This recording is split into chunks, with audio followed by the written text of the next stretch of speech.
So here we have the new 2025 Buick Enclave. This one comes in the Avenir trim level. Ebony Twilight Metallic is the paint color. And then we do get the ebony leather interior. Now for the powertrain, like we have in the new Traverse and Acadia, we get the 2.5 liter turbocharged 4-cylinder engine, made it to an 8-speed automatic transmission. And with this one being a 25 model year, very, very sleek styling. Kind of goes with the new Envisions as well. Pretty much what Buick is doing across their entire lineup. Very elegant yet sleek design. LED headlamps along with LED daytime running lights. Love the big bold grille. It looks like they took some notes from BMW almost, but I like it on this particular vehicle. And again, just a very, very nice design here. Now this is very interesting to me. We have 22-inch aluminum wheels here, which look fantastic on here. And it's just crazy that they were able to fit 22s on something like this. Now, passive keyless entry, all 4 doors. And then to the door panel itself. I love how they did the door handle there. The wood grain trim there. We do have ambient lighting throughout. Memory seat functions, power door lock controls. This one has the Bose Performance Series sound system. And then we do have power folding side mirrors, blind spot monitors in those, one-touch automatic up and down for the driver's side window, and then express down for the other 3. Power lift gate, and this one does have the hands-free. So when you have the key fob, it'll go ahead and open for you. But I'll show you how that works. Drive modes, auto hold, auto stop, electronic parking brake, hood release, power tilt and telescoping steering wheel. And then we do have our power driver seat here, 4-way power lumbar support, and we do have massage function as well. And storage underneath here with a 12-volt. We'll get back to the interior after a while. But a big thank you to Chevrolet Buick GMC of Murfreesboro here for allowing me to review this Enclave Avenir today. I'll leave a link below in the description. And if you're looking to get the best price on a 25 Enclave in your area, just make sure you fill out the information by clicking that link down below. It takes a minute or two, and then we can go ahead and get you that best price on one of these. But I'm gonna make sure the seat's scooted all the way back. Anchors are integrated there, which I really like. But great space back here. Seat back pockets are on both sides. We do have 3-stage heated outboard seats, 2 USB-C fast charge ports, and then we have a 3-prong household plug-in there. Pretty deep storage pocket back in there. Bottle holders. There's a look at the front from back here.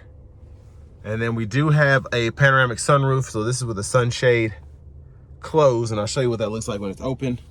And there's a look at the 3rd row from up here. And I'm gonna try and fit back there to show you the space. Again, I'm 6'3", longer legs. So I can't really sit back there. Top tether's back there, by the way. But I do like that it's very easy to hit that button, and then we can just tilt that to get out from the 3rd row. USB-C bottle holders there. And then I like how we have the vents integrated in the top there. But I mean, I can kind of sit back here in the 3rd row, but as you can see, the seats are actually pretty wide back here. So a smaller space to get through, you can if you want to. But for someone my size, it's not the easiest thing to do. But I do find it interesting that we do get the 3-passenger setup in the back, as opposed to having the smaller 2-seater configuration back there.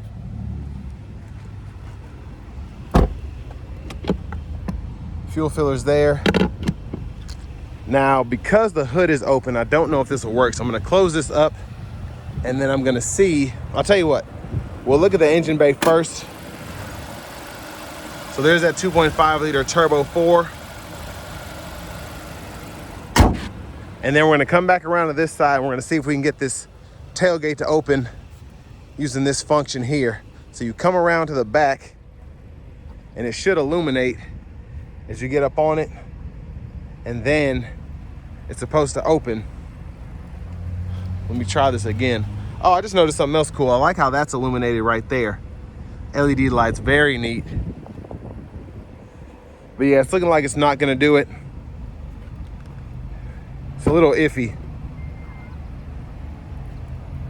But cargo space behind the third row is very good. Nice storage pocket there. We can power release the second row or power fold up and down the third row. And the seats do have to be up far enough to fold those flat. But you can do that when the second row isn't all the way back. But again, that works. It just, you never know. Usually I have to have the car off and then vehicle locked, and then it'll do it pretty well. But tow hitch integrated in there, dual exhaust. Quick look underneath the vehicle. And then as we come around to the rear passenger side, we can just fold that seat flat. Pretty easy to do if you want to fold that third row and the second row to maximize your storage. But I haven't really looked at this car before doing this review, so I'm kind of just going in slow-mo, trying to show you all everything. So that front passenger seat, again, massage function and 4-way power lumbar. Glove compartment there, decent size actually.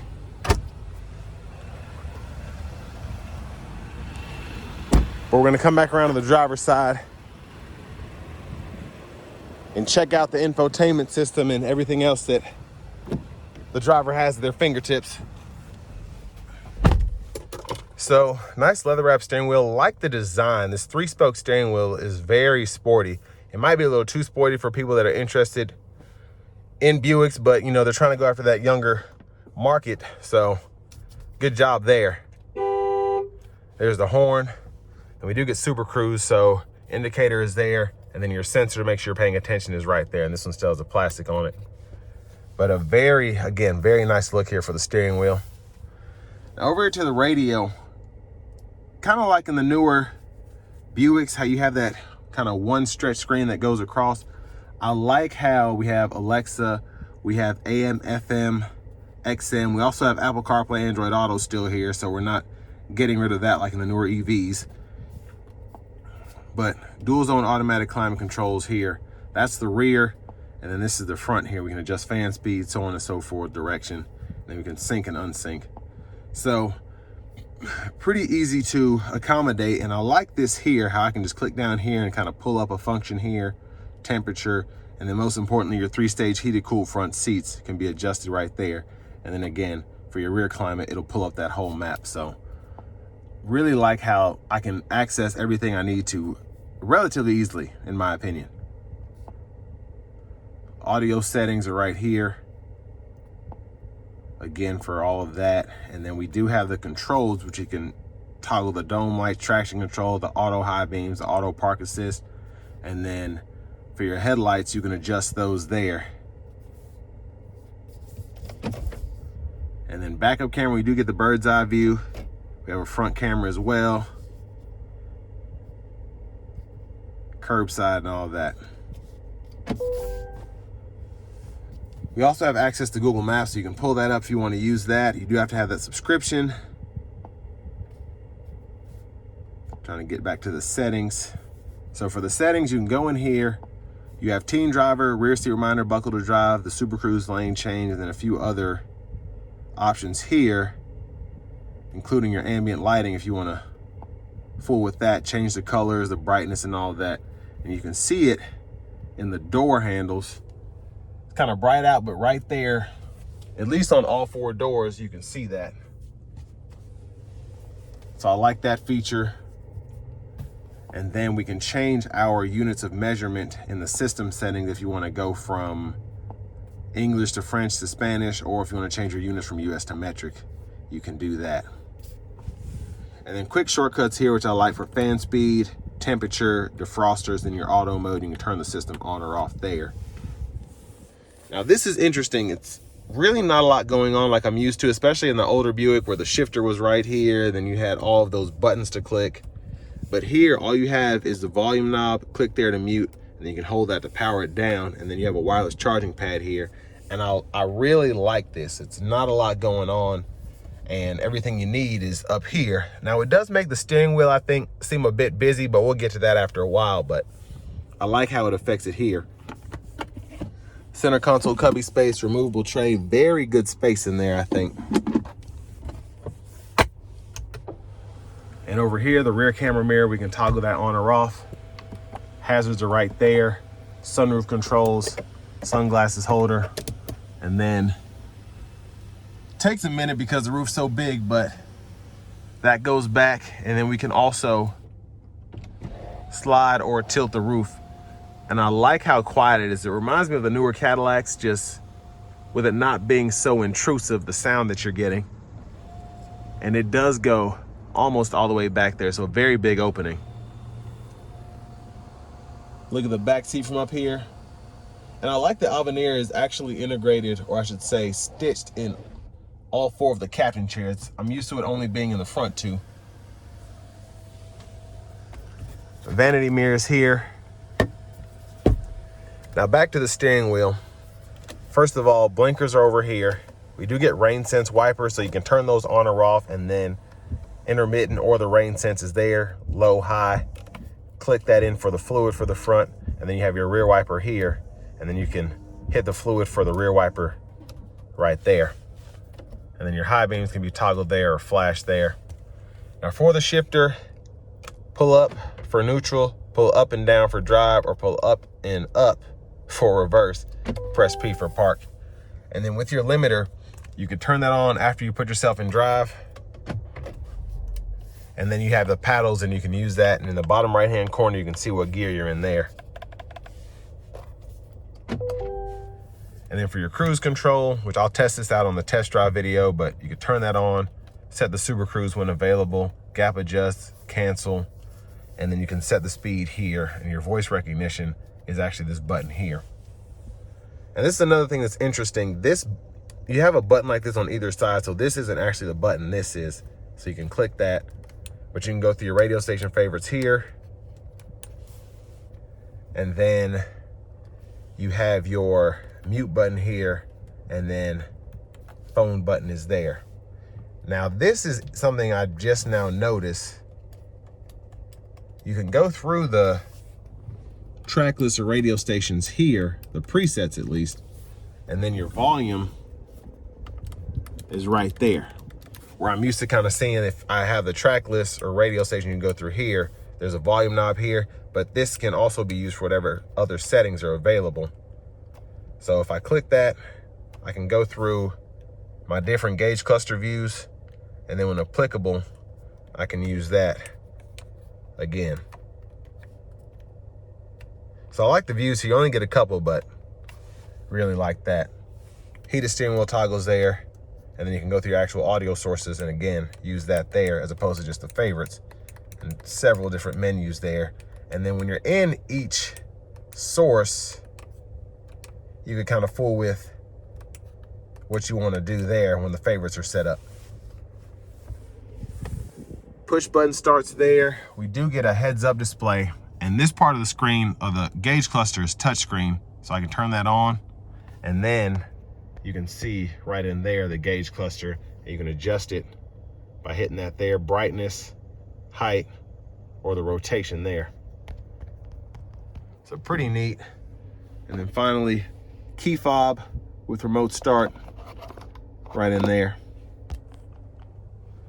But next, let's go ahead and take this all new 2025 Buick Enclave Avenir out on the road for a test drive. So starting the test drive in the new Enclave Avenir, very smooth when driving, especially under light throttle. It's just, even though you have the 2.5 liter turbo 4, you get a nice 8-speed automatic that shifts very smoothly. And the brake gets you a little bit of an initial bite there, but then very smooth as you slowly depress it. Now I'm assuming that you're going to get a front wheel drive and an all-wheel drive option here, but front wheel drive does very well in terms of just how secure it feels. Of course, it's dry pavement, excuse me, but stopping power is going to be just as good in the front wheel drive as an all-wheel drive. You just won't be able to necessarily take this light off-roading like you could with an all-wheel drive model. Here we go.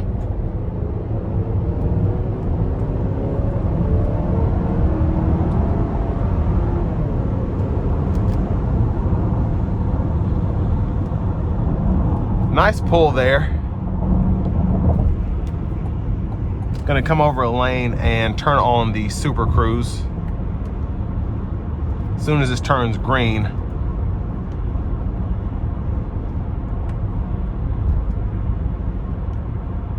there we have the Super Cruise, keeping that safe distance between myself and the vehicle in front of me. And then we also have the adaptive cruise. And I turned off the lane change assist just because I'm only going up and exit, and it'll try to get over to keep going, but it's all right here. I'm doing 67 and very smooth ride. Very quiet in here as well.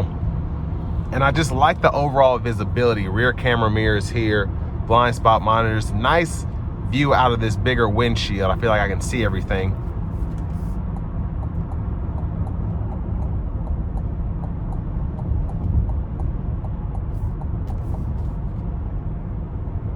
But a nice ride, and I feel like you're gonna be pretty impressed with how this does on road trips, especially when you're getting 20 miles per gallon city, 27 highway with this new powertrain. Now with this Enclave, you do get tour mode, sport mode, snow and ice. And again, I said this earlier, you can go through those drive modes there. So in sport, it does give you quite a bit more oomph, but the tour mode is pretty good 99% of the time, unless you just wanna give it a nice pull, which I will coming out of this corner.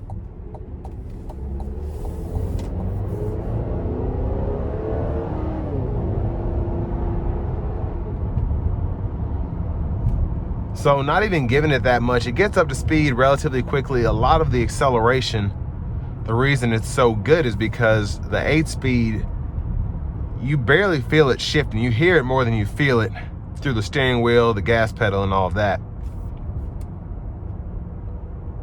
But I'm gonna put it back into tour mode now.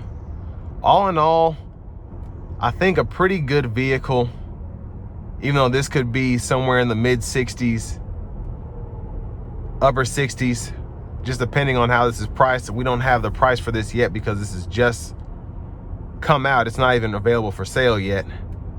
But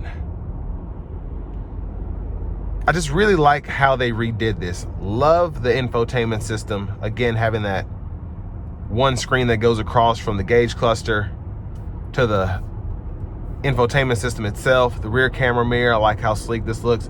Really like just the dash and everything. It's very sophisticated feeling, but you just get everything that you could want in the Avenir trim, and you just feel like you're on top of the world with how it's designed, having the 22-inch wheels, the stitching in the headrest, the massage seats, the Bose Performance Series sound system. Just can't go wrong with it. As long as, you know, the budget's not really a big deal. But speaking of which, again, this vehicle is located at Chevrolet Buick GMC of Murfreesboro. And if you're looking to get the best price on one of these in your area, click that link down below in the description. It takes a minute to fill out the info. Just name, phone number, email, what vehicle you're looking for, and then we'll get the local dealers in your area fighting to give you the best price on one of these. But again, great SUV. Me personally, I like how they put the 2.5 turbo 4 in here with the 8-speed.